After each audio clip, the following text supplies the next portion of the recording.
तर बघा, राष्ट्रीय पोषण अभियान आता नरेंद्र मोदी यांच्या हस्ते कुठं सुरू झालंय? झुंझुनू. झुंझुनू राजस्थान मधल्या एका शहराचं नाव आहे. तर झुंझुनू या ठिकाणी 8 मार्च 2018, 8 मार्च काय महिला दिन आहे. तर महिला दिनी 2018ला राष्ट्रीय पोषण अभियानाची सुरुवात झाली होती. आता या मिशन मध्ये काय आहे, तर 2017 ते 20 पर्यंत मुले, महिला, किशोरवयीन तसेच गर्भवती महिलांमधील कुपोषणाची समस्या आणि अॅनिमिया असणाऱ्याचं जे प्रमाण आहे, त्यासोबतच जे बुटके मुलं आहेत किंवा कुपोषित मुलं आहेत ह्यांच्यावर सुद्धा काम करायचं. म्हणजे राष्ट्रीय पोषण अभियान कुणावर फोकस करतंय? लहान मुलं, किशोरवयीन मुलं आणि महिला, हे त्याचे प्रायोरिटीज आहेत. स्तनदा आणि गर्भवती माता हे सुद्धा त्याच्यामध्ये येत आहेत. आता जे बुटकेपणाचं प्रमाण आहे, बुटकेपणा म्हणजे काय, तर इथं स्टंटिंग येईल. स्टंट, बुटकेपणाला बरेच वेळा काय शब्द वापरला जातो? स्टंटिंग. स्टंटिंगचं प्रमाण 25% पर्यंत कमी आणायचं, जे 34.6% ते 25% पर्यंत कमी आणायचं. बुटका म्हणजे एकदम लहान नाही, एकदम जास्त लहान असतो त्याला आपण अपंगाच्या कॅटेगरीत घेतो. बुटका म्हणजे त्याच्या वयानुसार त्याची हाईट कमी आहे. लहान मुलामध्ये लवकर हाईट वाढत नाही. ते कॉम्प्लेन बिम्प्लेन काय होत नाही, फक्त ते नावाला आहे. पण जर त्याला योग्य पोषण मिळालं, ग्रोथ हार्मोन जर व्यवस्थित डेव्हलप झाले, तर मग ते बुटकेपणाची समस्या येणार नाहीये. त्यासाठी ते अभियान काम करत आहे. त्यानंतर पुढे बघा, ह्याला आपण 25% पर्यंत, स्टंटिंग 25% पर्यंत करायचं, तर ह्याला मिशन 25 म्हणतात. मिशन 25 कशाशी रिलेटेड आहे? स्टंटिंगशी रिलेटेड आहे. आता त्यासाठी नीती आयोग जे आहे त्याच्या अध्यक्षतेखाली एक समितीची सुद्धा स्थापना केलेली आहे. आता त्यासोबतच पोषण आणि रक्तवाढीसाठी चांगलं काम करणाऱ्या आशा कामगारांना 500 रुपयाचं आर्थिक प्रोत्साहन देईल. जर अनिमिया कमी झाला तर जे आशा कार्यकर्ते आहेत त्यांना 500 रुपयाचं आर्थिक प्रोत्साहन देण्यात येणार आहे. कुपोषणाची समस्या समाप्त करणं हे सगळ्यात महत्वाचं यामध्ये उद्देश ठेवण्यात आलेला आहे. त्यानंतर पुढे बघूया, RBSK, राष्ट्रीय बाल स्वास्थ्य कार्यक्रमाला RBSK असं सुद्धा म्हटलं जातं. तुम्हाला विचारताना फक्त RBSK असं सुद्धा येऊ शकतं. बऱ्याच वेळा स्कीम देतात त्यांनी शॉर्ट फॉर्म दिलेले, जोडायला मला पण RBSK देतील. RBSK म्हणजे राष्ट्रीय बाल सुरक्षा कार्यक्रम. आणि असं जर दिलं ना तर अजून जास्त अवघड होतंय तुम्हाला, त्यामुळे मराठीत खाली इंग्लिश मध्ये बघायचं. RBSK राष्ट्रीय बाल सुरक्षा स्वास्थ्य कार्यक्रम 2013ला सुरुवात झाली आहे. तामिळनाडूच्या महाबलीपुरम मधनं सुरुवात महत्वाची 2013ची. 0 ते 18 वयोगटातील बालक आणि विद्यार्थ्यांमध्ये, वयोगट महत्वाचं आहे यासाठी की ते 0 पासून सुरुवात आहे. ते मग तिथे तुम्हाला 6 ते 18 वगैरे देतील. 0 पासून सुरुवात आहे राष्ट्रीय बाल स्वास्थ्य कार्यक्रमची. त्याच्यामध्ये जन्मजात विकृती, कारण आता आपण काय करतोय, 0 पासून सुरुवात करतोय ना, मग त्यामध्ये जन्मजात विकृती असणारे, त्यानंतर आजारामुळे कमतरता, त्यानंतर डेव्हलपमेंट डिले. डेव्हलपमेंट डिले म्हणजे काय, तर एखादा बालक आहे पण त्याची बुद्धी आहे ते 5वीला गेलाय पण पहिलीच असण्यासारखीच त्याची बुद्धी आहे, किंवा 7वी 8वीला आहे पण त्याचं एक 6वीत असल्यासारखी बुद्धी आहे. कोई मिल गया. कोई मिल गया म्हणजे नव्हता ती जादू यायच्या आधी बारक्या पोरामध्ये राहायचा, तर त्याला डेव्हलपमेंट डिले असं म्हणतात. बौद्धिक विकास कमी असणं, त्या आजाराची तपासणी करायचं आणि निदान करायचं. त्याची सुरुवात आरोग्य आणि कुटुंब कल्याण मंत्रालयाच्या मार्फत झालेली आहे. अंगणवाडीमध्ये असायचे बघा, तसे ती कपडे तसले अडकायचे, तसे चड्डे असायचे असं ते खुंटीला अडकवायचे वजन करायला बारक्या पोराचे. कुपोषण वगैरे चेक करायला येत नव्हते का राष्ट्रीय बाल स्वास्थ्य कार्यक्रम अंतर्गत? ग्रामीण ते शहरी भागातील 0 ते 6 वयोगटातील मुले मुली आणि सरकारी आणि अनुदानित शाळेमध्ये 1ली ते 12वी, सरकारी अनुदानित शाळांमध्ये 1ली ते 12वी पर्यंत शिकणारे मुले मुली यांचा समावेश त्यामध्ये झालेला आहे. म्हणजे सरकारी शाळा असतील किंवा अनुदानित शाळा असतील, सगळे त्यामध्ये असतील. सुरुवातीला आता हा जो कार्यक्रम आहे तो 0 ते 18 आहे, बरोबर आहे. तर आता 0 ते 3 वर्षापर्यंतचे जे बालक आहेत ते कुठे सापडतील? घरात सापडतील. तर त्यामुळे जन्मापासून 6 आठवड्यापर्यंत नर्समार्फत घरी जाऊन, 6 आठवडे ते 6 वर्षापर्यंत असेल तर मोबाईल आरोग्य टीम येईल. मोबाईल आरोग्य म्हणजे मोबाईलवरचं नाही, मोबाईल म्हणजे फिरणारे. मोबाईल म्हणजे काय, तर फिरणारे वैद्यकीय तपासणी साठीचे टीम असतील, तर ती हेल्थ चेकअपच्या ज्या टीम्स आहेत त्या अंगणवाडी मार्फत तपासणी करतील. आणि 6 ते 18 वयापर्यंत असतील तर ती शाळामध्ये जाणारे पोरं आहेत. 6 वर्षानंतर पहिलीच जाते ना मुलगा, तो मुलगा किंवा मुलगी असेल तर 6 वर्षानंतर मग शाळेत तपासणी केली जाईल. त्यानंतर RKSK, आपण आता RBSK बघितलं. RBSK किती मध्ये सुरू झाले? 2013. ह्याचा वयोगट काय? 0 ते 18. त्यानंतर त्याच्या खाली लिहून घ्या RKSK राष्ट्रीय किशोर स्वास्थ्य कार्यक्रम ही कधी सुरू झाली? 2014. याचा वयोगट काय? 10 ते 19 आहे. तिथं गणणार तुम्ही बऱ्याच वेळा. 19 जरा ऑड दिलंय ना. असा प्रश्न येईल की राष्ट्रीय किशोर स्वास्थ्य कार्यक्रम खालीलपैकी किती वयोगटासाठी?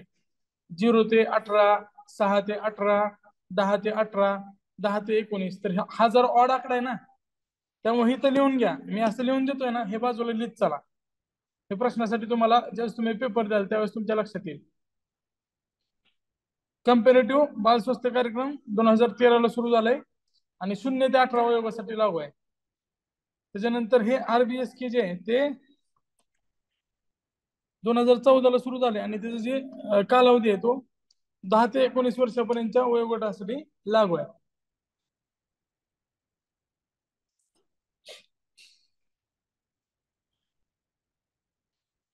आता किशोरवयीन जे मुलं आहेत किंवा मुले आहेत त्यांच्या पोषण, व्यसनाधीनता, कारण व्यसन लागण्याचे वय आहे, त्यानंतर प्रजनन आरोग्य असेल, कारण हे वयात येणारे मुलं आहेत सगळे, आणि इतर महत्वाच्या विषयाची माहिती उपलब्ध करून दिली जाते.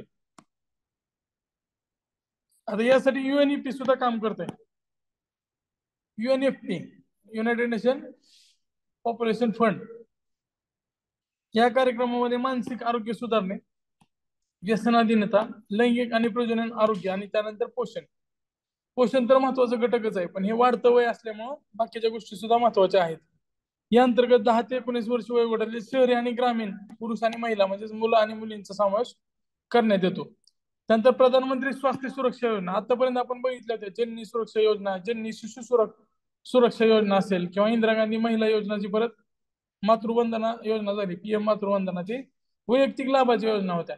पण प्रधानमंत्री स्वास्थ्य सुरक्षामध्ये जे चतुर्थ श्रेणीमधले हॉस्पिटल्स आहेत, म्हणजे जे एम्स सारख्या संस्था आहेत, प्रधानमंत्री स्वास्थ्य सुरक्षा योजनेचे उद्दिष्ट काय? तर विविध भागामध्ये परवडणाऱ्या हेल्थ केअर सिस्टीम म्हणजे आरोग्य सुविधांची निर्मिती करणे. त्यामुळे स्वास्थ्य सुरक्षा कार्यक्रम कशासाठी आहे? तर त्याच्यामध्ये एम्स किंवा जे वैद्यकीय क्षेत्रातला असमतोल आहे तो दूर करायचा आणि कमी सेवा असणाऱ्या राज्यामध्ये दर्जेदार वैद्यकीय शिक्षणासाठी सुविधा उपलब्ध करून द्यायच्या. म्हणजे प्रधानमंत्री स्वास्थ्य सुरक्षा कार्यक्रम हॉस्पिटलची निर्मिती करते. इन्फ्रास्ट्रक्चरचं डेव्हलपमेंट करण्यासाठी इन्फ्रास्ट्रक्चर कुठलं असलं पाहिजे? तर मेडिकल इन्फ्रास्ट्रक्चर. स्वास्थ्य सुरक्षा योजनेमध्ये कुठल्याही आरोग्यावर डायरेक्ट काम केलं जात नाही, तर त्यासाठी जे हॉस्पिटल्स असतील किंवा मेडिकल एज्युकेशन असेल त्याच्यावर लक्ष दिलं जाते. पहिल्या टप्प्यात 6 नवीन एम्स सुरू झाले, त्यानंतर दुसरा टप्पा, तिसरा टप्पा लक्षात ठेवायची गरज नाही. महाराष्ट्रामध्ये नागपूर शहरामध्ये एम्स स्थापन करण्यात आले, ह्याच्यावर प्रश्न आला होता गेल्या वर्षी.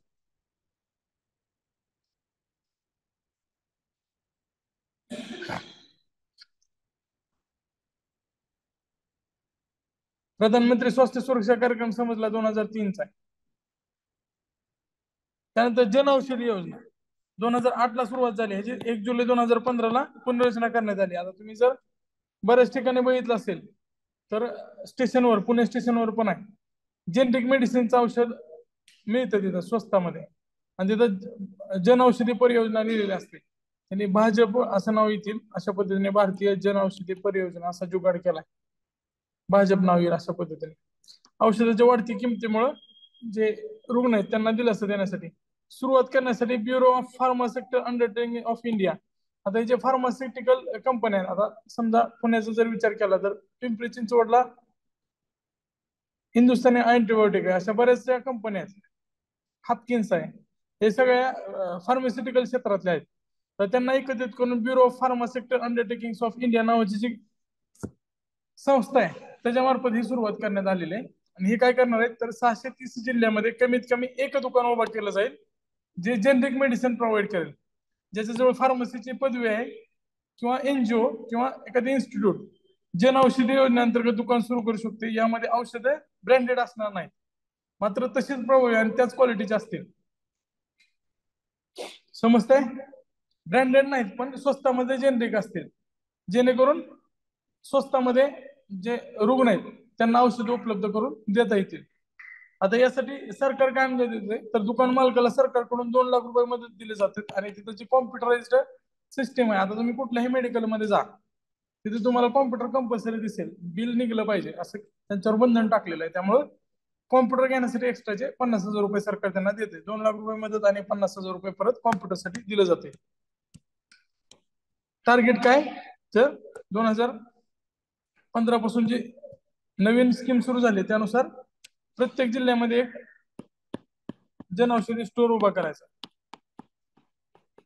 हे लक्षात ठेवा. 2008 ला सुरू झाले, 15 ला त्याची पुनर्रचना केलेली.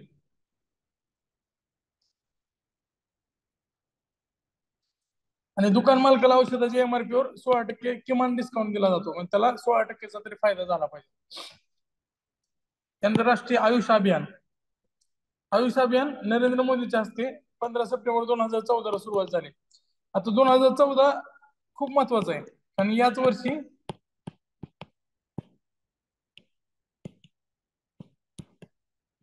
आयुष मंत्रालय स्थापन झालं. याच वर्षी काय झालंय? आयुष मंत्रालय स्थापन झालं, हे लक्षात ठेवा.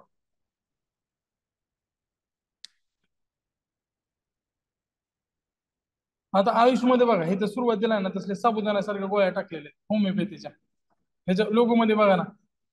त्यानंतर मग इथं एक असं मोठं गाडगं दिसतंय, आणि त्याच्या खालनं पंचकर्म मध्ये कसं ठिपके ठिपके पडतात. पंचकर्म माहित असेल आयुर्वेदाचं. आणि इथं औषधं कुठलेले दाखवतात. नंतर ही सोरिप्पाची काय औषध आहेत. आता ही योगामध्ये बसणारा एक माणूस दाखवलेला आहे.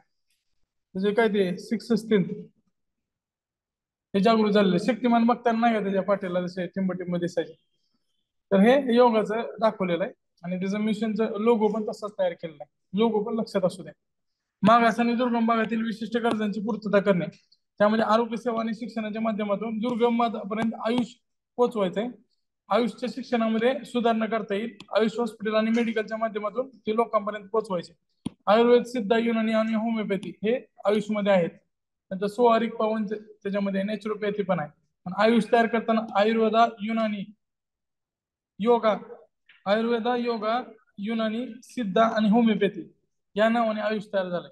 आयुर्वेदा, योगा, युनानी, सिद्ध, होमिओपॅथी. नंतर सोवारिक पा नॅचरोपॅथी पण आहे त्यामध्ये. सुवारिक पण नॅचरोपॅथी पण नाव बसत नाही ना. हे आयुष नाव चांगलं वाटतंय, त्यामुळे ते दोन गाळले. आयुष कसं झालंय हे पण लक्षात असू नये, कारण ते परत शब्द कोड पण विचारतात. त्यांचा मूड झाला प्रश्न तयार करणारा, तर ते मध्ये शब्द कोड पण विचारू शकतात. मग आयुषला असं खाली पूर्ण करा म्हणून असं रिकाम्या जागा देते. कायाकल्प अवॉर्ड. तर कायाकल्प अवॉर्ड जो आहे ना, ते केंद्रीय आरोग्य मंत्रालयामार्फत सुरू झालाय 2015 ला. स्वच्छ भारत कार्यक्रम आपण कधी सुरू केलता? 2014 ला सुरू केलता. आता स्वच्छ भारताची जोड देऊन कायाकल्प मध्ये काय केलं जाईल, तर जे हेल्थ केअर सिस्टीम आहे त्याच्यामध्ये जे हॉस्पिटल्स आहेत त्यांनी स्वच्छता, कचरा व्यवस्थापन आणि संसर्ग नियंत्रण पद्धतीमध्ये जर सुधारणा केली असेल तर त्यांना तो पुरस्कार दिला जाईल. यासाठी स्वच्छता, कचरा व्यवस्थापन, संक्रमण नियंत्रण, स्वच्छ वातावरण जागृती आणि पूरक सुविधा या सगळ्या गोष्टीचा विचार केलेला आहे. त्यांनी कचरा व्यवस्थापन व्यवस्थित केला पाहिजे, हॉस्पिटल स्वच्छ पाहिजे आणि संसर्ग इतर व्यक्तींना होणार नाही याची त्यांनी काळजी घेतली पाहिजे. असं स्वच्छ स्वस्त सर्वत्र कायाकल्प जसा आरोग्य मंत्रालय आणि स्वच्छ भारत या दोन्हीला एकत्रित जोडतो, तसं स्वच्छ स्वस्त सर्वत्र 2016 ला सुरू झालेला आहे. ह्याच्यामध्ये आरोग्य कुटुंब कल्याण मंत्रालय आणि स्वच्छता व पेयजल मंत्रालय, कारण स्वच्छ भारत स्वच्छता व पेयजल मंत्रालयाचा आहे ना, तर त्यांचा तो संयुक्त उपक्रम आहे. ह्याच्या अंतर्गत उघड्यावर ओडीएफ मुक्त तालुक्यांना पुरस्कार दिला जाणार आणि तिथं ओडीएफ फ्री ब्लॉक्स तयार करण्यावर भर दिला जाईल. नंतर आयुष्यमान भारत डिजिटल मिशन. आता भारतातल्या राष्ट्रीय डिजिटल आरोग्य पायाभूत सुविधा विकसित करण्यासाठी 27 सप्टेंबर 2021 ला MDHM Ayushman Bharat digital mission जाहीर केलं. त्याच्यामध्ये इंटिग्रेटेड डिजिटल आरोग्य पायाभूत सुविधांना बळकटी देणे. आता डिजिटल सुविधा म्हणजे काय, तर तुम्ही कोरोना वगैरे करताना बघा, कोरोनाची लस घेताना तुम्हाला सगळं ऑनलाईन पोर्टल होतं. त्यानंतर ह्याच्यामध्ये टेलिमेडिसिन सुरू करता येईल, किंवा एखादं ऑपरेशन करताना व्हिडिओ कॉन्फरन्सिंग दुसरा डॉक्टर असेल तो पण त्यामध्ये सहभागी होऊ शकतो.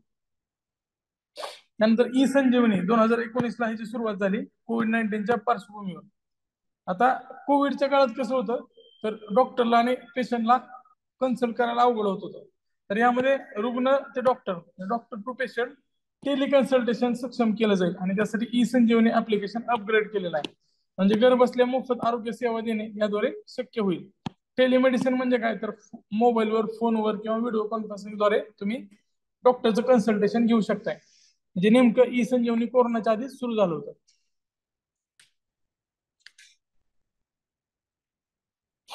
त्यानंतर मेरा अस्पताल इनिशिएटिव्ह, माय हॉस्पिटल इनिशिएटिव्ह 2016 ला सुरुवात झाली.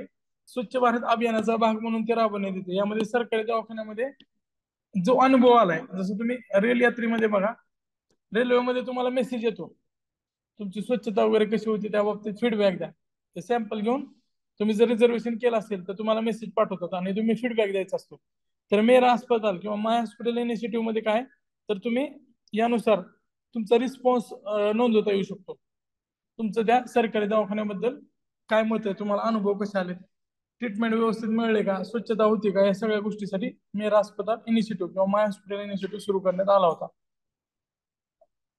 आता लक्ष्य जी स्कीम आहे त्याचा लॉंग फॉर्म लक्षात ठेवा. Labour room quality improvement initiative. Labour room म्हणजे काय, तर प्रसूतीसाठी ऑपरेशन थिएटर असते, त्याला लेबर रूम असं म्हणतात. क्वालिटी इम्प्रुव्हमेंट इनिशिएटिव्ह, आता हे लक्ष असं डायरेक्ट त्याला जुळत नाहीये, मात्र ते ओढून ताणून त्यांनी लक्ष नाव त्याचं ठेवलेलं आहे. लक्ष म्हणजे काय, labour room quality improvement initiative 2017 सुरू झालेला आहे. प्रसूतीसाठी ऑपरेशन थिएटर मधील काळजीची गुणवत्ता सुधारणे हे त्याचा उद्देश आहे.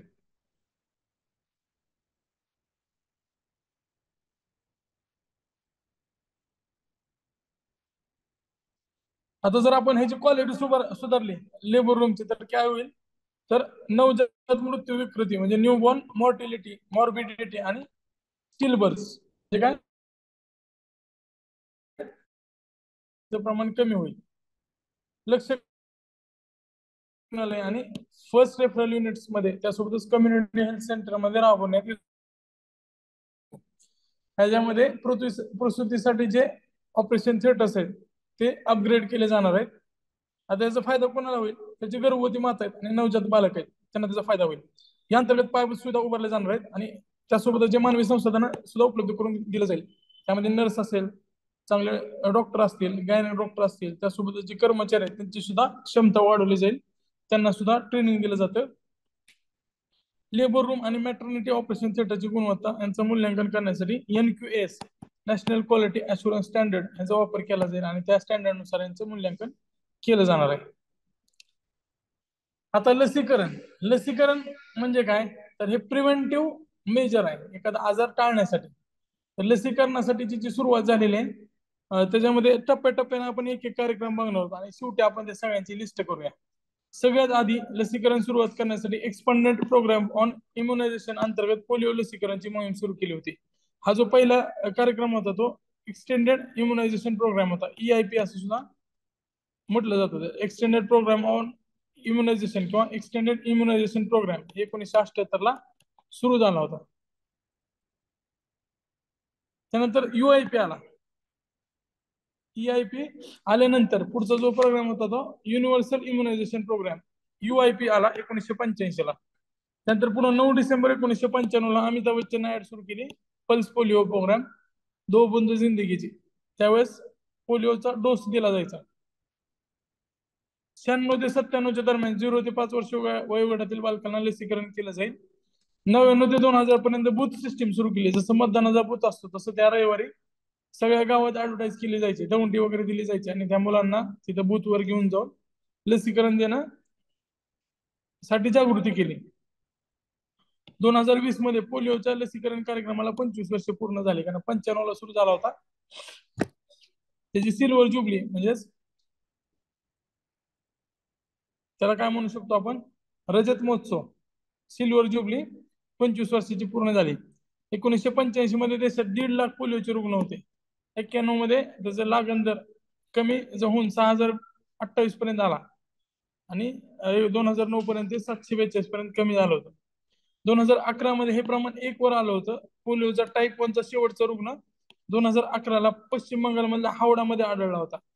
2012 मध्ये WHO ने भारताला पोलिओ बाधित रुग्णाच्या यादीतून वगळले आणि 2014 ला शेवटचा रुग्ण सापडला होता 2011 ला. म्हणजे 3 वर्ष पूर्ण झाल्यामुळं WHO ने दक्षिण पूर्व आशिया देशाला म्हणजेच भारत त्या भागात आहे ना, त्या भागाला पोलिओ मुक्त झाल्याचं प्रमाणपत्र दिलं. सगळ्यात शेवटचा रुग्ण टाईप 1 चा हावडामध्ये आढळला 2011 ला. त्यानंतर 3 वर्ष वाढ बघितली. 3 वर्षानंतर भारताला पोलिओ मुक्त सर्टिफिकेट WHO कडून मिळाले. भारतासहित आशिया खंडातल्या एकूण 11 देशांना पोलिओ लस मुक्त प्रमाणपत्र देण्यात आलं होतं. त्यामध्ये Nepal, Bangladesh, Bhutan, Sri Lanka, Thailand, Burma, Maldives, Indonesia, Timor Leste, उत्तर कोरियाचा समावेश होतो. मात्र आपण अजून कार्यक्रम का सुरू ठेवलाय तर आपल्या जवळ असणाऱ्या अफगाणिस्तान, पाकिस्तान मध्ये अजून सुद्धा पोलिओ आहे. तिथून भारतात परत प्रसार होऊ शकतो. त्यामुळे अजून आपण पोलिओचा प्रोग्राम सुरूच ठेवलेला आहे. मात्र जगातील 80% भागातून पोलिओचं निर्मूलन झालेलं आहे. 30 नोव्हेंबर 2015 पासून पल्स पोलिओ कार्यक्रम सोबत म्हणजे ओपीव्ही सोबत आयपीव्ही सुद्धा दिलं जातं. सॅबिन आणि साल्क या दोन लस आहेत. त्यातलं injectable inactivated polio vaccine program त्याच्यामध्ये इंजेक्शन सुद्धा दिलं जात आहे अजून सुद्धा. हे लक्षात ठेवा.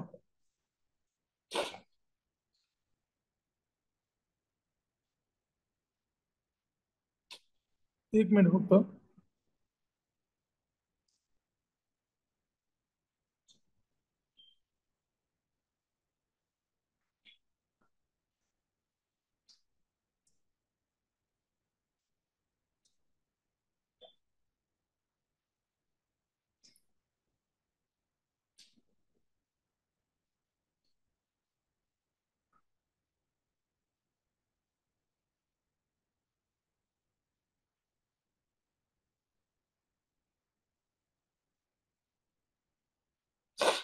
आता जी ओपीव्ही आहे ना ती सॅबिन आहे. सॅबिन. आयपीव्ही आहे ती साल्क आहे. हे लक्षात ठेवा.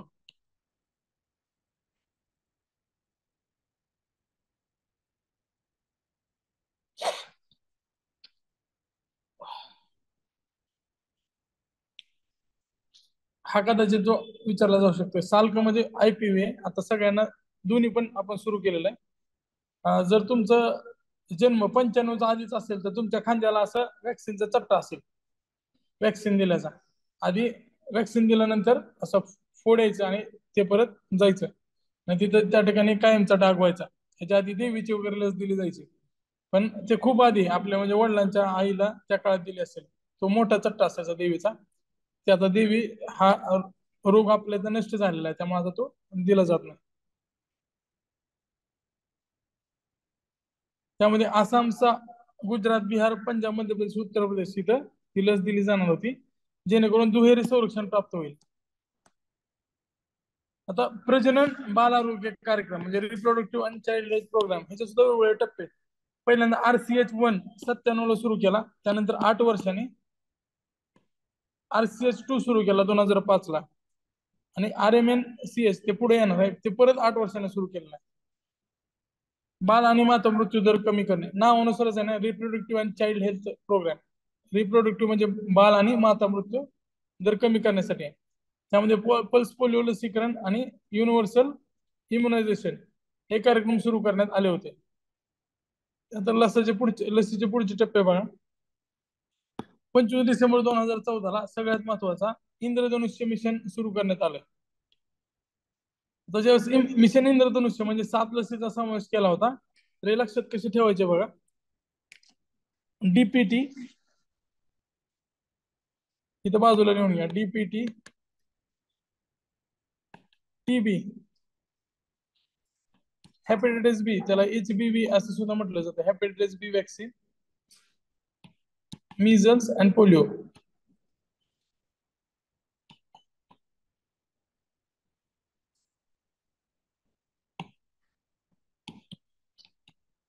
डीपीटी म्हणजे diphtheria, pertussis, tetanus.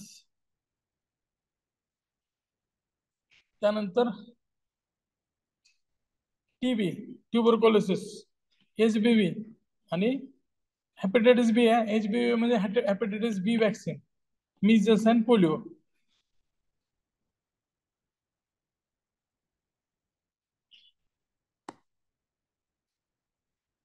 पर्टेसिसला whooping cough असं सुद्धा म्हटलं जातं. पर्टेसिस म्हणजे हुकिंग कप. त्यानंतर त्याच्यामध्ये जेई आणि हिमोफिलिस या दोन ह्याचा नंतर समावेश करण्यात आला. +2 त्याच्या +2 मध्ये जेई आणि हिमोफिलिस इन्फ्लुएन्झा. त्यानंतर परत पुढच्या 5 लसी नंतर ऍड झाल्या. सुरुवातीच्या इंद्रधनुष लक्षात राहिले ना. डीपीटी, टीबी, HBV, पोलिओ आणि मिझल्स.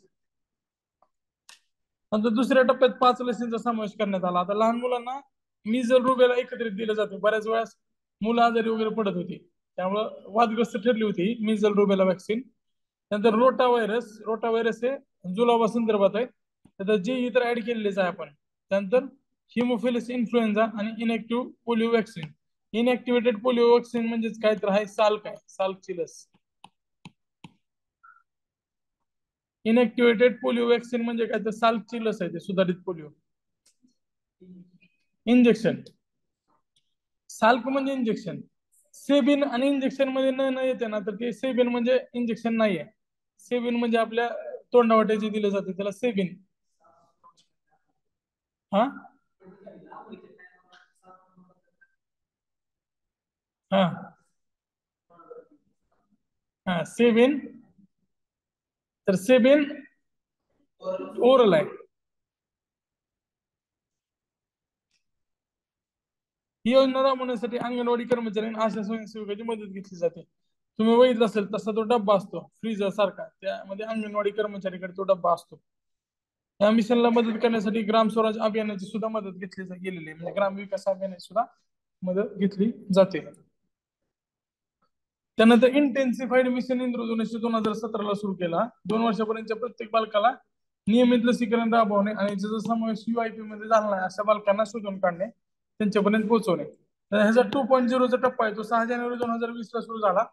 सुरुवातीला उत्तर प्रदेश मधल्या 35 ब्लॉक मध्ये तो सुरू करण्यात आला होता. त्यामध्ये 2 वर्षाखालील मुलांमध्ये 90% लसीकरण साध्य करणं असं होतं. 3.0 पुढच्याच वर्षी 2021 मध्ये सुरू झालाय. आता 3.0 सुरू करायची गरज का पडली, तर कोरोनाच्या वेळेस बऱ्याच वेळेस लसीकरणासाठी त्या मुलांपर्यंत पोहोचणं अवघड झालं होतं. त्यामुळे जी लसीकरण चुकवलेली मुलं आहेत त्यांच्यापर्यंत पोहोचण्यासाठी हा तिसरा टप्पा सुरू करण्यात आला. कोरोनामध्ये जी लसीकरणामध्ये चुकलेले आहेत आणि त्याला परत पहिल्यापासून गती द्यायची, हे त्याचा उद्दिष्ट होता. आता पेंटाव्हॅलंट व्हॅक्सिनवर प्रश्न येऊ शकतो. पेंटाव्हॅलंट मध्ये काय काय?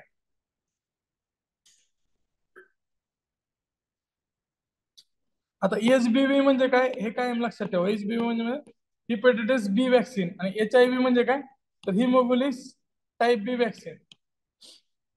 HBV आणि HIV हे कायम लक्षात ठेवा. डिप्थेरिया, पर्टेसिस आणि टिटॅनस DPT. पर्टेसिस म्हणजे स्पूपिंग कप, सेम आहे नाव. DPT plus HBV plus HIV हे पंचकोनी लसांचा मध्ये 3 लसांचा समावेश होतो. पेंटाव्हॅलंट मध्ये काय काय 3 येतात? DPT, HBV आणि HIV. HIV म्हणजे काय? हिमोफिलिस टाईप बी.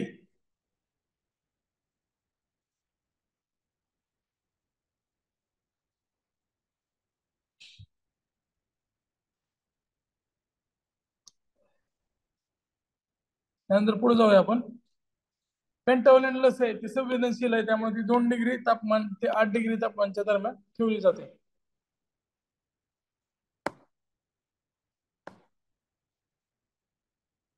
नंतर ट्रायव्हॅलंट तुम्हाला माहित असेल DPT. ट्रायव्हॅलंट मध्ये DPT याचा समावेश होतो. त्रिगुणी लस वयाच्या 3ऱ्या महिन्यानंतर आणि प्रत्येक महिन्यात एकदा याप्रमाणे 3 वेळा दिली जाते. 3ऱ्या महिन्यानंतर प्रत्येक वेळा एकदा ती दिली जाते DPT. त्यानंतर त्याला बुस्टर डोस पण दिले जातात. आता द्विगुणीमध्ये काय? द्विगुणीमध्ये तर DPT मध्ये डिप्थेरिया आणि टिटॅनस आहे. पी फक्त काढलाय इथं वर लिहिला तरी चालेल.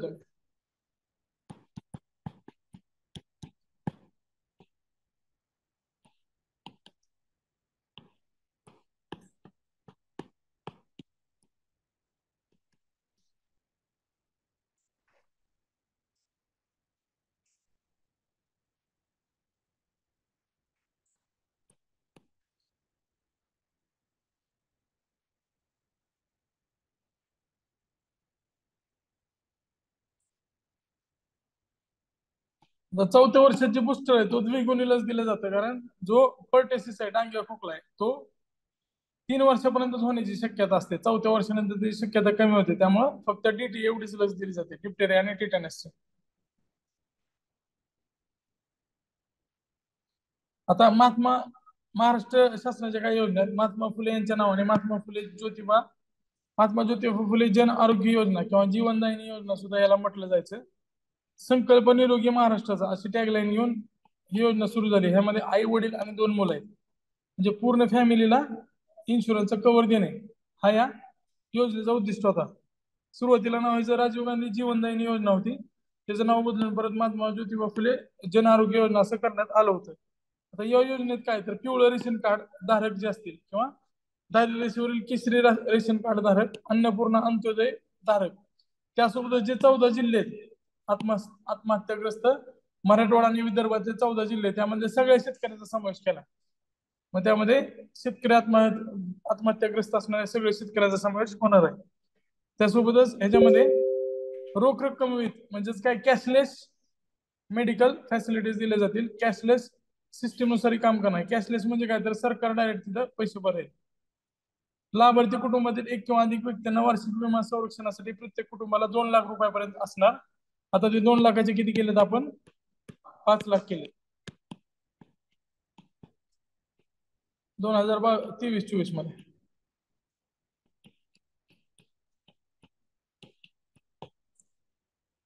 नवीन बजेट मध्ये आपण 2 लाखचे किती केलेत आता? 5 लाख केलेत. म्हणजे आयुष्यमान भारत मध्येच असं आहे तसं इथं पण आता 5 लाख रुपये केलेले आहेत. त्याच्यामध्ये लिस्ट दिलेली असते. त्या लिस्ट मध्ये सरकारी आणि खासगी दोन्ही हॉस्पिटलमध्ये या सुविधा मिळणार आहेत. योजना पूर्णतः तंत्रकृत आहे आणि वैध रेशन कार्ड धारकाच्या लाभार्थ्यास ओळखपत्राच्या आधारे मिळते. बघा, तुम्हाला जर काही ऑपरेशन करायचं असेल तर प्रायव्हेट हॉस्पिटलमध्ये डॉक्टर रेशन कार्ड मागतात. जर तुमच्याकडे रेशन कार्ड असेल किंवा तुम्ही प्रायव्हेट हॉस्पिटलमध्ये जर गेला तर तिथं आरोग्य मित्र नावाचं एक हेल्प डेस्क ठेवलेलं आहे मोठ्या मोठ्या हॉस्पिटलला. तिथे गेल्यानंतर आरोग्य मित्र तुम्हाला हे फॉर्म वगैरे भरण्यासाठी मदत करतोय आणि तुम्ही कॅशलेस तिथं सुविधा सगळ्या त्यांच्या उपभोगू शकताय. सावित्रीबाई फुले कन्या कल्याण योजना 1995 पासून सुरुवात झाली होती. 2007 ला यामध्ये सुधारणा केली. आता कन्या कल्याण मध्ये काय तर जर कुटुंबात मुलगा नसताना 1 किंवा 2 मुलीवर शस्त्रक्रिया केली असेल, आता ती शस्त्रक्रिया कुठे केली पाहिजे? नोंदणीकृत आणि अधिकृत ठिकाणी. म्हणजे गर्भनिरोधनाची शस्त्रक्रिया म्हणजे ती कशी असणार आहे? कुटुंब नियोजन फॅमिली प्लॅनिंगची जर सर्जरी केली असेल, मात्र त्यामध्ये काय पाहिजे? 1 किंवा 2 मुलीवर, त्या घरामध्ये मुलगा नसला पाहिजे. जर मुलगा नसेल तर त्या संबंधित व्यक्तीस 2,000 रुपये आणि मुलीच्या नावाने 8,000 रुपयाची बचत स्वरूपात ठेवण्यात येते. 2007 ला ती सुधारित करण्यात आली होती. 2 मुली असल्यास प्रत्येक मुलीच्या नावे 2,000 रुपये, म्हणजे त्या व्यक्तीला 2,000 रुपये आणि प्रत्येक मुलीच्या नावाने 4,000 रुपये, म्हणजेच काय टोटल 10,000 रुपये खर्च करणार आहे सरकार. 2,000 रुपये थेट लाभ दिला जातो शस्त्रक्रिया जर केली असेल कुटुंब नियोजनाची, फॅमिली प्लॅनिंगची, आणि 8,000 रुपये एक मुलगी असेल तर, 2 मुली असतील तर 4,000 रुपये ठेवले जातात. आता या एक योजनेचे रूपांतर माझी कन्या भाग्यश्री योजनेमध्ये करण्यात आलेले आहे. मात्र याच्यावर प्रश्न आलेला आहे. योजना बंद होऊन सुद्धा याच्यावर प्रश्न विचारला गेलेला आहे, त्यामुळे ही योजना लक्षात ठेवणं गरजेचं आहे. नंतर शिव आरोग्य टेलिमेडिसिन योजना. टेलिमेडिसिन योजनेची सुरुवात 7 सप्टेंबर 2014 ला झालेली आहे. दुर्गम आणि अतिदुर्गम राहणाऱ्या नागरिकांना सुद्धा अतिउत्तम दर्जाची आरोग्य सुविधा टेलिमेडिसिन सेवेद्वारे उपलब्ध करून देणे हे त्याचा उद्देश होता. त्यामध्ये काय केलं जाईल तर जे तज्ञ डॉक्टर आहेत शहरातले, त्यांचा ग्रामीण भागातील रुग्णाशी थेट संपर्क करून देता येईल आणि त्या माध्यमातून x-ray, MRI, ECG, 2D echo हे ऑनलाईन पद्धतीने बघता येईल. म्हणजे कलर डॉपलर असतं, डॉपलर सोनोग्राफी मशीन मध्ये जे रिपोर्ट असतील ते ऑनलाईन पद्धतीने डॉक्टर बघू शकतील. यासाठी मुंबईतल्या 25 तज्ञ डॉक्टरची टीम तयार करण्यात आली.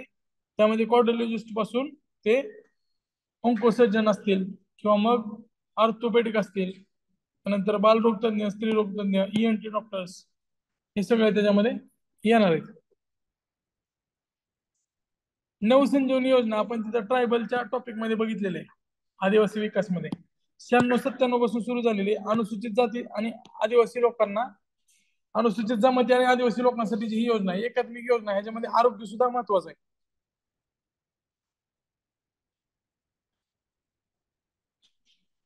आता ही नवसंजीवनी योजना आहे ती अमरेला स्कीम आहे. त्याच्यामध्ये अन्नधान्य, आरोग्य, त्यासोबतच त्यांचं जे एम्प्लॉयमेंट आहे सगळ्यावरच लक्ष दिलं जातं.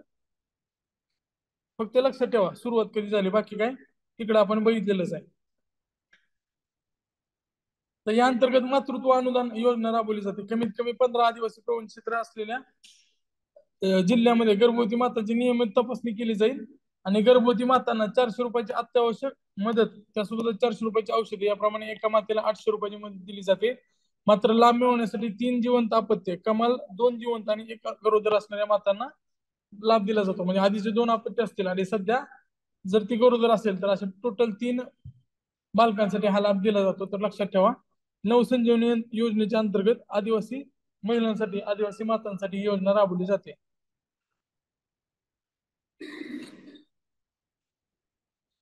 आता जागतिक स्तरावर आरोग्य संदर्भातल्या महत्वाच्या संघटना कोणत्या आहेत तर WHO. जर संघटना बघितलं तर सगळ्यात आधी आपल्या लक्षात काय येतं WHO.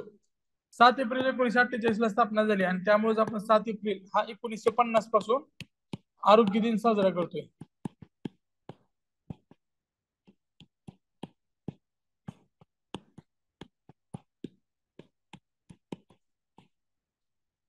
कधीपासून साजरा करतोय 1950 पासून. मुख्यालय जिनिवामध्ये आणि असे सापाचं वगैरे चिन्ह असलेलं हे कशासाठी असतं आरोग्याचं चिन्ह आहे, डॉक्टरचं चिन्ह आहे. WHO लोगो एकदा बघून घ्या. 194 देश सदस्य आहेत. युरोचे सर्व देश फक्त न्यू आणि कुक आयलंड वगळतात सर्व WHO मध्ये आहे. न्यू आणि कुक आयलंड वगळतात. तुझं घोषवाक्य काय working for better health everyone everywhere. सर्वत्र चांगलं आरोग्य देणं. सध्या टेड्रस घेब्रेयेसस हे महासंचालक आहेत. उपमहासंचालक कोण आहेत सौम्या स्वामीनाथन.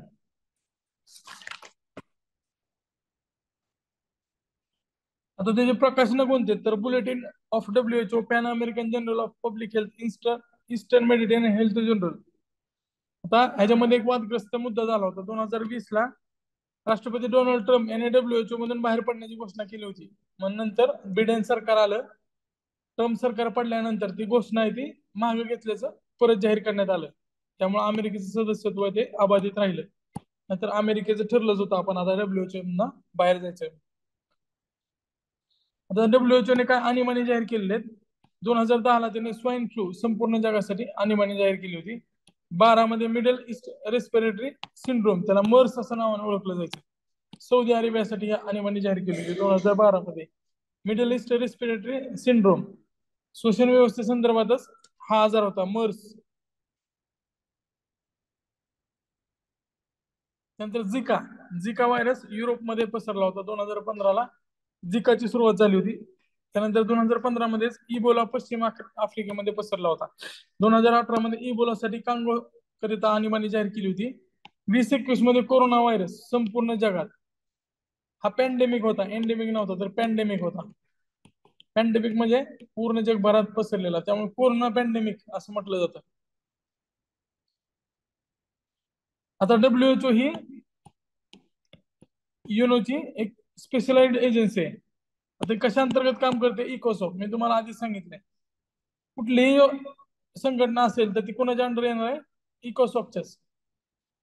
बाकीचं काय विचार पण करायचा नाही.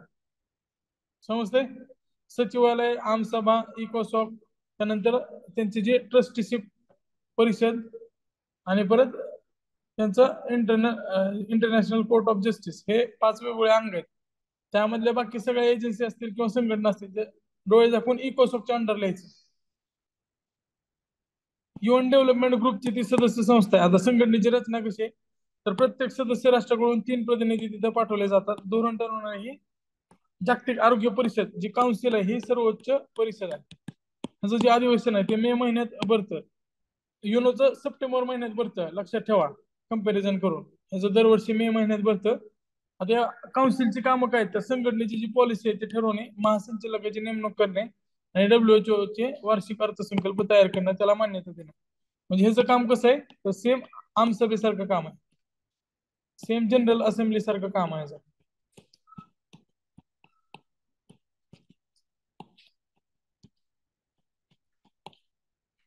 UN ची जनरल असेंब्ली आहे ना ती जसं काम करते तसंच हे काम करते. कार्यकारी मंडळामध्ये सदस्य 34 असतात. 3 वर्षाच्या कालावधीसाठी सदस्य राष्ट्राकडून ते नियुक्ती केले जातात. नियुक्ती करताना भौगोलिक वितरणाची समानता लक्षात घेतली जाते. हे जे कार्य काय तर आरोग्य परिषदेचे निर्णय आणि धोरणाची अंमलबजावणी करणं हे काम एक्झिक्युटिव्ह बोर्डचं आहे. जे प्रश्न मागितलेले आहेत त्या प्रश्नावर सल्ला द्यायचा. आरोग्य परिषदेने काही रेफर केले असतील ना त्यांना प्रश्न त्यासोबतच इमर्जन्सीच्या काळात उपाययोजना योजना हे सगळं एक्झिक्युटिव्ह बोर्डचं काम आहे. कारण ह्याच्यामध्ये तांत्रिकदृष्ट्या अनुभवी लोक आहेत, म्हणजे डॉक्टर्स असतील, टेक्निशियन्स असतील, जे टेक्निकली स्ट्रॉंग आहेत. टेक्निकली म्हणजे काय इंजिनियरच नाही, तांत्रिकदृष्ट्या अनुभवी म्हणजे या क्षेत्रातले अनुभवी. त्याच्यामध्ये डॉक्टर आणि काही इंजिनियर्स पण असतील, कारण टेलिमेडिसिन असेल किंवा अद्ययावत ज्या सुविधा असतील त्या इंजिनियर्सला चांगल्या कळतील, किंवा केमिस्ट्री संदर्भातले असतील, फार्मास्युटिकल संदर्भातले तज्ञ असतील. ह्याचे जे सेक्रेटरिएट आहे, सेक्रेटरिएट महासंचालकाच्या अंडर काम करतं, त्यामध्ये तांत्रिक आणि प्रशासकीय कामाचं समावेश होतो. महासंचालक हा बजेट तयार करून देतो. आता विभागीय कार्यालयामध्ये आहे ना, दक्षिण पूर्व आशिया प्रदेशाचं कार्यालय नवी दिल्लीमध्ये, हे लक्षात ठेवा. त्यानंतर जे आशियामध्ये दुसरं एक आहे, पश्चिम पॅसिफिक प्रदेशाचं कार्यालय, हे मनीला फिलिपाईन्स मध्ये, वेस्टर्न पॅसिफिक रिजन. अमेरिकन प्रदेशासाठी वॉशिंग्टनला आहे. मुख्यालय कुठे आहे? जिनिवाला आहे, स्वित्झर्लंड. युरोपमध्ये कोपनहेगन मध्ये परत विभागीय कार्यालय. मेडिटेरियन साठी नस्र सिटी कैरो मध्ये, म्हणजे इजिप्त मध्ये. आफ्रिकन प्रदेशासाठी कांगोची राजधानी ब्राझील आहे, इथं त्याचं मुख्यालय आहे.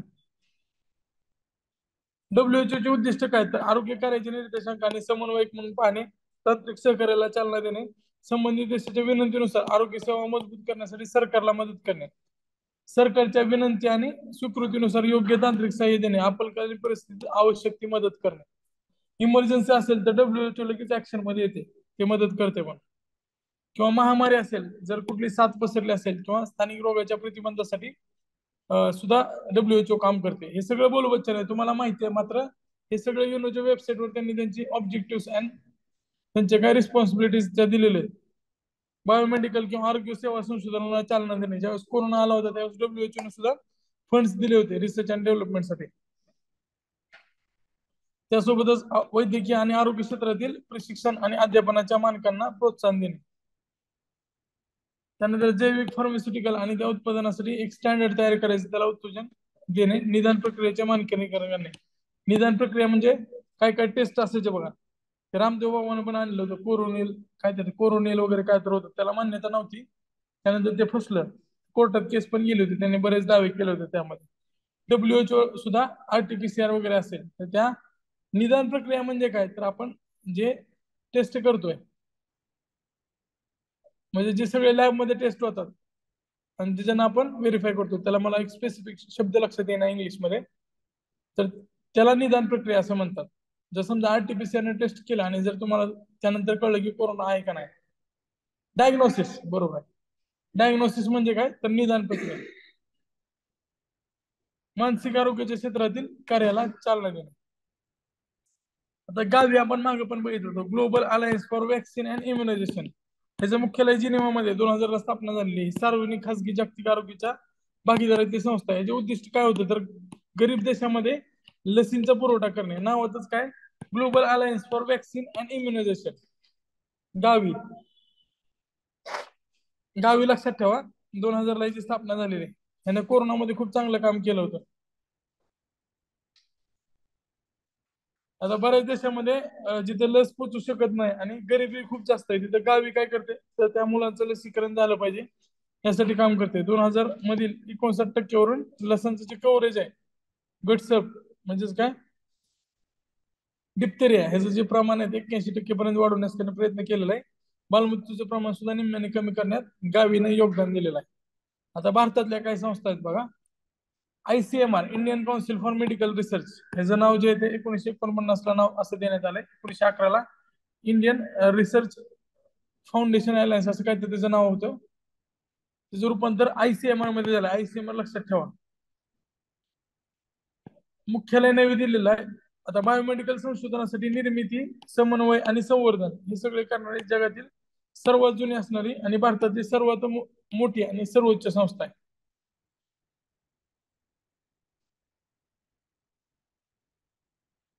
ICMR ला भारत सरकारकडून आरोग्य संशोधन विभाग आणि आरोग्य कुटुंब मंत्रालयाद्वारे निधी दिला जातो. 2017 मध्ये संस्थेने क्लिनिकल ट्रायल साठी रजिस्ट्री ऑफ इंडियाची स्थापना केलेली आहे, जी क्लिनिकल ट्रायल साठी नियमन करेल आणि नोंदणी करेल. समजा मलेरियाची एखादी लस शोधून काढली असेल एखाद्या संस्थेने, फार्मास्युटिकल कंपनीने, तर त्याचं ट्रायल घ्यायचं असेल तर आधी ICMR ने जी रजिस्ट्री स्थापन केलेली आहे, ट्रायल रजिस्ट्री, त्याची संमती घ्यावी लागते. तर ICMR काय, तर सर्वोच्च संस्था आहे जी रिसर्च अँड डेव्हलपमेंट मध्ये काम करते आरोग्य क्षेत्रातल्या.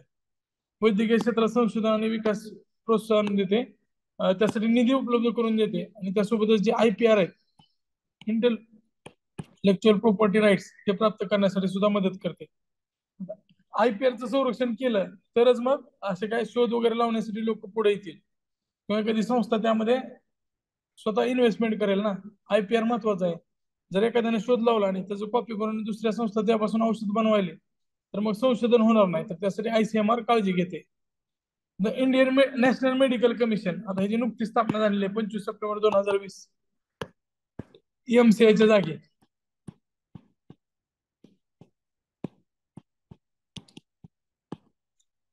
MCI काय होती, तर मेडिकल काउन्सिल ऑफ इंडिया. आता ही नियामक संस्था आहे जी वैद्यकीय शिक्षण आणि वैद्यकीय व्यवसायाचे नियमन करेल.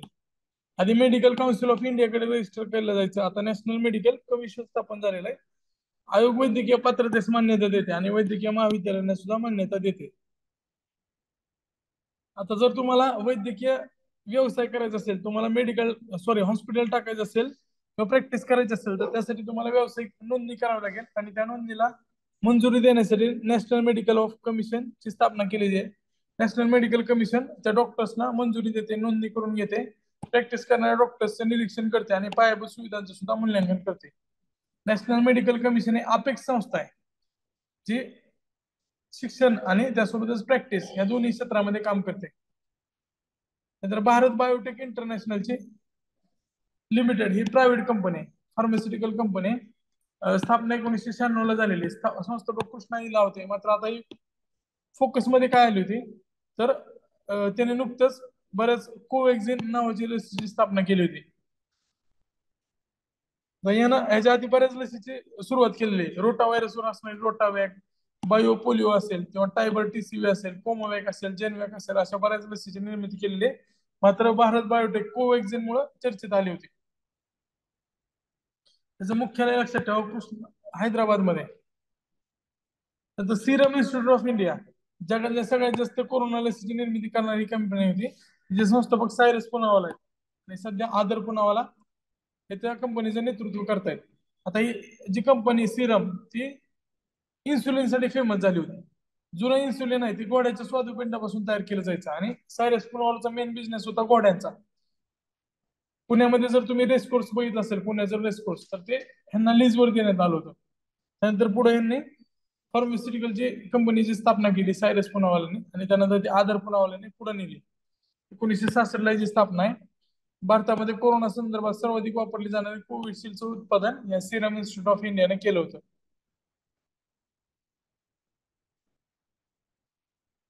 सिरम ही लस उत्पादित करणारी जगातील सर्वात मोठी कंपनी, हे लक्षात ठेवा. आता सिरमला टिटेनस अँटीटॉक्सिन, टिटेनस म्हणजे काय, तर धनुर्वात, स्नेक साठीचा अँटीवेनम, DPT लस, MMR लस, मिझल मम्प रुबेला MMR लस, यासारख्या लसी तयार केलेल्या आहेत. त्यासोबतच जीवाणू विषाणू संसर्ग इन्फ्लुएन्झा लस असेल, मोनोक्लोगल लस असतील, किंवा अँटीसेरा रक्त प्लाझ्मा हार्मोन याचं सुद्धा उत्पादन करण्यासाठी सिरम काम करते. लस तयार करणारी जगातली सगळ्यात मोठी कंपनी, हे लक्षात ठेवा. त्यानंतर कॅन्डेला हेल्थ केअर, झायडस कॅन्डेला हे त्याचं ब्रँड नेम आहे, कॅन्डेला हेल्थ केअर. भारतातली प्रमुख जेनेरिक औषध निर्मिती कंपनी आहे झायडस. हे लोगो तुम्ही बऱ्याच औषधाच्या मागे बघितलं असेल. गुजरात मधली कंपनी 1952 ला स्थापना झाली. रमणभाई पटेल यांची स्थापना केली होती. या कंपनीने झायकोडी नावाच्या कोरोना लसीची निर्मिती केली होती. त्यानंतर पुढे बघूया आपण.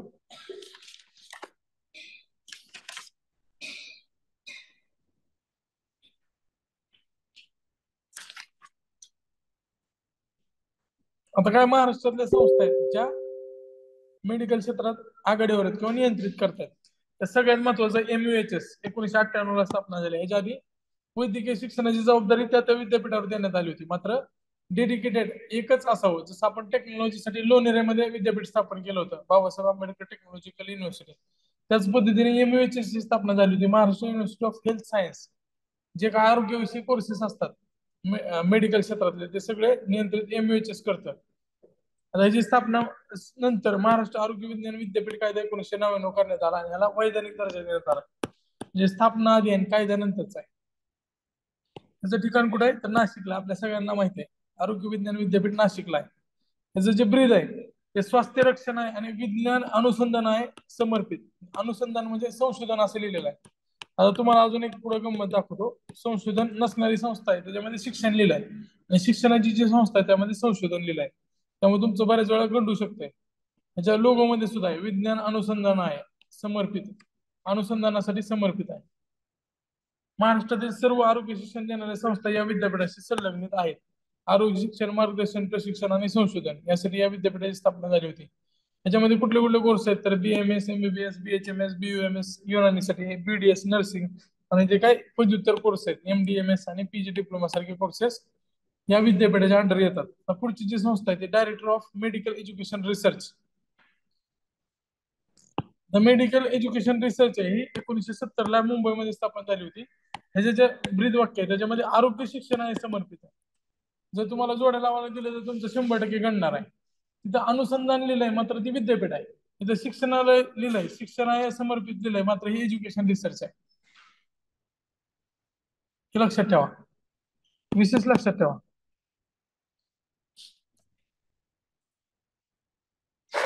संशोधनाचे पण शिक्षण आहे आणि शिक्षण आहे तिथं संशोधन लिहिलंय. अनुसंधान म्हणजे संशोधन. Surgeon general of office Maharashtra 1970 मध्ये त्याचं विभाजन करण्यात आलं. आरोग्य सेवा संचालनालय आणि वैद्यकीय शिक्षण आणि संशोधन संचालनालय असं त्याची विभागणी करण्यात आली. जवळपास 42 संस्थांचे नियंत्रण आणि विनियमन करते, ज्याच्यामध्ये वेगवेगळे कॉलेजेस आहेत.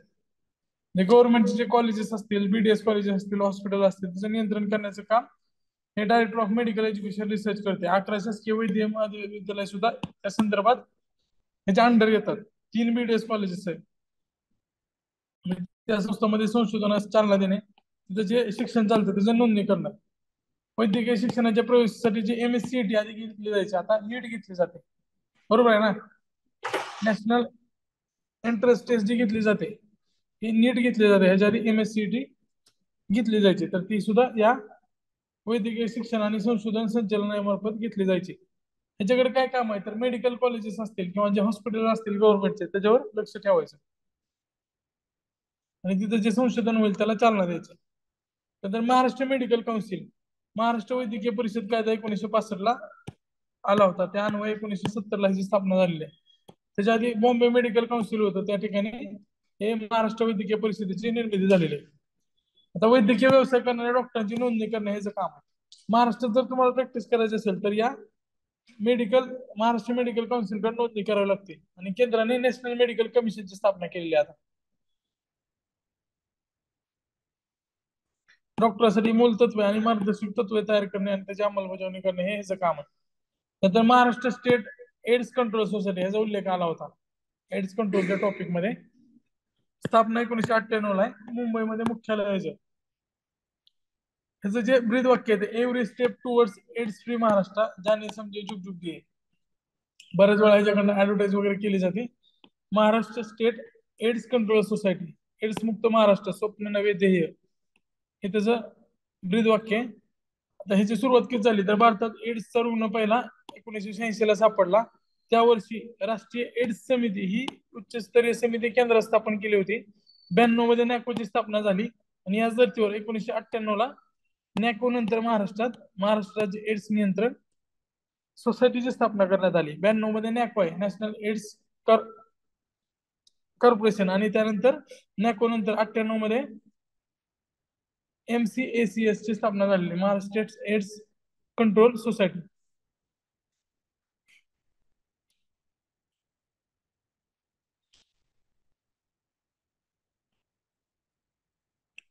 नंतर NGOज, महारोग्य सेवा समिती हे तुम्हाला माहितच असेल, 1949 मध्ये स्थापना केलेली बाबा आमटे यांनी. मुख्यालय वरोरामध्ये. कुष्ठरोगी, अपंग, निराधार आणि वंचित त्या व्यक्तींना स्वतःच्या पायावर उभा करण्यासाठी मदत करते. या समिती अंतर्गत आनंदवन प्रकल्प हा वरोरामध्ये, सोमनाथ प्रकल्प हा गडचिरोलीमध्ये. त्यासोबतच लोक बिरादरी प्रकल्प, नागेवल्ली लोक बिरादरी प्रकल्प आहे, अशोकवन प्रकल्प नागपूरमध्ये, ग्रामीण विकास प्रकल्प मुळगावात, ग्रामीण विकास प्रकल्प चिती देवळे आणि ग्रामीण विकास प्रकल्प संस्था ही वरोऱ्यामध्ये. या संस्थेविषयी जोड्या लावायला प्रश्न येऊ शकतो. बाबा आमटेंना पद्मविभूषण, महाराष्ट्र भूषण आणि डॉक्टर बाबासाहेब आंबेडकर आंतरराष्ट्रीय पुरस्कार मिळालेला आहे, गांधी शांतता पुरस्कार मिळालेला आहे, रेमन मॅग्सेसे पुरस्कार मिळाला आहे, टेम्पल्टन पुरस्कार मिळालेला आहे, चमनलाल बजाज पुरस्कार सुद्धा मिळालेला आहे. त्यांना भारताचे आधुनिक गांधी म्हणून सुद्धा ओळखले जाते, कारण बाबा आमटे हे गांधीवादी विचारसरणीचे आहेत. नंतर सरची संस्था सुद्धा खूप फेमस झाली होती, society for education action research and community health. आता अभय आणि राणी बंग हे दाम्पत्य, जसं बाबा आमटे आणि तिकडं बाबा आमटेच्या पत्नीचं नाव काय, साधना, आणि प्रकाश आणि मंदाकिनी, बरोबर आहे ना. तर हे जे कपल जसे फेमस आहेत तसंच हे अभय आणि राणी बंग फेमस आहेत. त्यांनी स्थानिक पातळीवर परवडणारी आरोग्य सेवा उपलब्ध करून देण्यासाठी ते स्वतः त्या ठिकाणी गडचिरोली सारख्या दुर्गम ठिकाणी राहिले होते. त्यांनी त्याला आरोग्य स्वराज्य असं म्हटलंय, म्हणजे लोकांचं आरोग्य लोकांच्या हाती असणं आणि सर्व सुविधा त्यांना उपलब्ध असणं. गडचिरोली जिल्ह्यातील ग्रामीण आदिवासी लोकांना ते आरोग्य सेवा प्रदान करण्यासाठी तिथे जाऊन राहिले. त्याची दखल स्थानिक, राष्ट्रीय आणि जागतिक पातळीवर घेण्यात आलेली.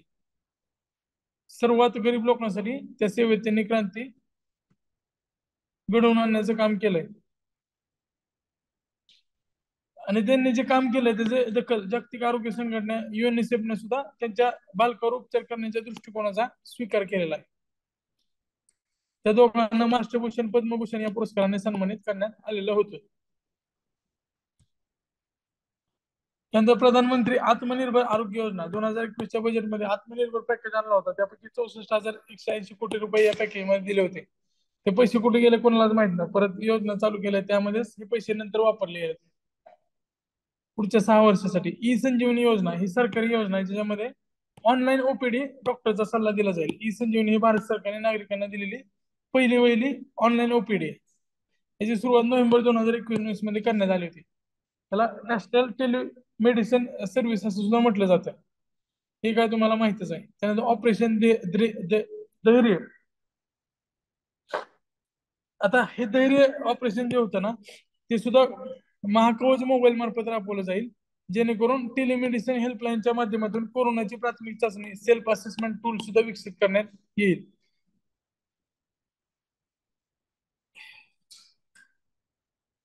धैर्य कोणासाठी आहे, तर कोरोनामध्ये लोकांना जी भीती निर्माण झाली होती, ती भीती कमी करण्यासाठी कंटेनमेंट झोन्स वगैरे तयार केले होते. त्यानंतर त्या कंटेनमेंट झोन मधल्या जे लोक आहेत, जे कामगार अडकलेले आहेत, त्यांना अन्नधान्य पुरवणे आणि त्यांच्या कामात समन्वय करणं, यासाठी ते ऑपरेशन धैर्य सुरू झाली होती. आता ह्याच्यावर प्रश्न येण्याची शक्यता कमी आहे. धैर्य कशासाठी, तर कोरोना काळात धैर्य देण्यासाठी, कोरोना काळात सुविधा पुरवणे. मग ते अन्न धान्य असतील किंवा आरोग्य सुविधा असतील. आता यामध्ये काय केलं होतं, तर वैद्यकीय क्षेत्रात कौशल्य प्रशिक्षण घेतलेल्या 10,815 युवकांच्या याद्या तयार करण्यात आल्या होत्या. आणि ते आयुक्त, मनपा आयुक्त, जिल्हाधिकारी, जेडपीचा जे सीओ आहे त्यांना सुपूर्द करण्यात आल्या होत्या. आणि या युवकांमार्फत स्वयंसेवेच्या माध्यमातून योजना राबवली जाणार होती. आता हे बाकीचं काय लक्षात ठेवायची गरज नाहीये, कारण हे करंट अफेअर्स संदर्भात आहे, तरी पण थोडंफार बघून घ्या. कार्डियक कॅथ लॅब, हृदय विकार जर झाला किंवा तुम्हाला झटका आला, त्यानंतर 24 तास येतात अँजिओग्राफी करणं आवश्यक आहे. त्यासाठी 8 मध्यवर्ती ठिकाणी कार्डियक कॅथ लॅब स्थापन केलेले, जे अँजिओग्राफी एकदम फास्ट मध्ये करून घेतील. त्यानंतर ग्रँट मेडिकल कॉलेज जे आहे, ज्याला आपण जे जे कॉलेज म्हणतो, नंतर पुण्यातलं बीजे कॉलेज आहे, त्यांना अभिमत विद्यापीठाचा दर्जा देणार आहे, जेणेकरून तिथलं शिक्षणाची जी दर्जा आहे तो सुधारेल. तर कोविड नंतर बऱ्याच रुग्णांना वेगवेगळे कॉम्प्लिकेशन झाले होते, त्यासाठी कोविड पोस्ट केअर कार्यक्रम सुरू करण्यात आला होता. नवीन शासकीय महाविद्यालय यामध्ये अजून पण या बजेटमध्ये घोषणा होती. सिंधुदुर्ग, उस्मानाबाद, नाशिक, रायगड, सातारा, अमरावती आणि परभणी.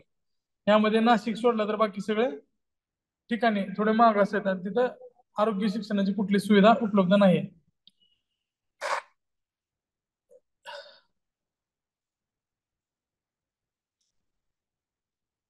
नंतर लाईफलाईन एक्सप्रेस ही पहिली हॉस्पिटल ट्रेन आहे, 16 जुलै 1991 ला अशा पद्धतीची एक एक्सप्रेस सुरू केली होती. त्यानंतर त्याच्यामध्ये थोडंफार सुधारणा करून ह्याच्यामध्ये जी नवीन लाईफलाईन एक्सप्रेस आहे त्याच्यामध्ये सर्व सेवा उपलब्ध आहेत. त्याला जीवन रेखा एक्सप्रेस असं सुद्धा म्हटलं जातं. मॅजिक ट्रेन ऑफ इंडिया किंवा फिरता दवाखाना असं सुद्धा त्याला म्हटलं जातं. ह्याच्यामध्ये अत्याधुनिक सेवा उपकरणे आणि डॉक्टरांची टीम आहे. 2 एकदम हायटेक ऑपरेशन थिएटर आहेत. 5 ओटी टेबल आहेत. यामार्फत रुग्णांचा मोफत उपचार केला जातो. रेल्वे स्थानकावरती 1.5 ते 2 महिने थांबते आणि देशभर प्रवास करते. तर हा टॉपिक आपला संपलेला आहे. एक मिनिट पुढे हे आपण हेल्थ इन्फ्रास्ट्रक्चर मिशन बघितलेलं आहे. 2021 ला घोषित करण्यात आला होता. आयुष्यमान भारत अंतर्गत आरोग्य पायाभूत सुविधा अभियान तर ते त्यावेळेसच्या करंट मध्ये आलं होतं गेल्या वर्षीच्या बजेट आणि इकॉनॉमिक सर्व्हे मधला आहे. 6 वर्ष राबवलं जाईल. आता नावावरूनच कळतंय PM Ayushman Bharat health infrastructure mission मध्ये काय असेल तर आरोग्याच्या पायाभूत सुविधा त्यामध्ये काय काय केलं जाईल तर सुरुवातीला हॉस्पिटल्स उभारले जातील. त्यानंतर डायग्नोसिस सेंटर उभारले जातील. लॅब्स उभारले जातील. त्यासोबत जे बाकीचे ज्या पीएचसी आहेत सीएचसी आहेत तिथं प्रयोगशाळा विकसित केल्या जाणार आहेत. तालुका स्तरावर आरोग्य विभाग सुरू केले जाणार आहेत. आयुष्यमान भारत डिजिटल अभियान ह्याच्या आधी आलेलंच आहे. 2021 ला पीएम मोदीच्या हस्ते उद्घाटन करण्यात आलेलं आहे. आयुष्यमान भारत डिजिटल अभियानामध्ये रुग्णालय डिजिटली एकमेकांशी जोडले जातील. आता बरेच वेळा असं व्हायचं की एका हॉस्पिटलमध्ये इंजेक्शन असायचे दुसरीकडे नसायचे. ऑक्सिजन सिलेंडरची कमतरता असायची. तर ही जर डिजिटली जोडले जातील तर ते ट्रान्सफर करणं सोपं जाणार आहे.